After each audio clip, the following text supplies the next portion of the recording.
இன்றைய தினம் ஒரு அமைச்சர் பேசியிருக்காரு. எடப்பாடி பழனிசாமி அவருடைய உறவினர் வீட்டில் ரெய்டு நடந்ததுனாலதான் பாரதிய ஜனதா கட்சியோட போய் நான் கூட்டணி வச்சிருக்கேன். இது எத்தனை முறை தான் சொல்லிக்கிட்டே இருக்கிறேன். ஒரு முறையா 2 முறையா கீரல் வந்த ரெக்கார்டு மாதிரி சொல்லிக்கிட்டே இருக்கிறேன். சரி, அப்படித்தான் சொல்றீங்க, பொய்ய பொறுத்துற மாதிரி சொன்னாலும் பரவாயில்ல. என் ஜமதி உள்ள ரெய்டு நடக்கலையா? இப்படி எல்லாம் பேசி ஸ்டாலினை பத்தி பேசுவதை குறைச்சிக்கணும். அதுக்காக மடை மாற்றுவதற்காக இன்றைய தினம் இன்னைக்கு உள்ளாட்சித்துறை அமைச்சர் திரு நேரு அவர்கள் பேசியிருக்கிறார். நல்லா சிந்திச்சு பாருங்க. திரு நேரு அவர்களே, சட்டமன்ற கூட்டம் நடந்துகிட்டு இருக்கும் போது பாதியிலேயே எழுந்திருச்சு போனீங்க.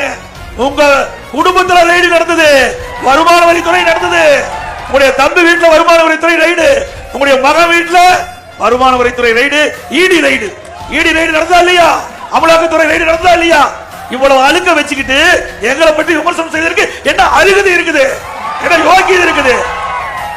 திரு நேரு அவர்களே, நீ முத தப்பிக்க வழிபார். திரு ஸ்டாலின் நம்பி நீ பத்திரமா வேற இடத்துக்கு போயிடாத.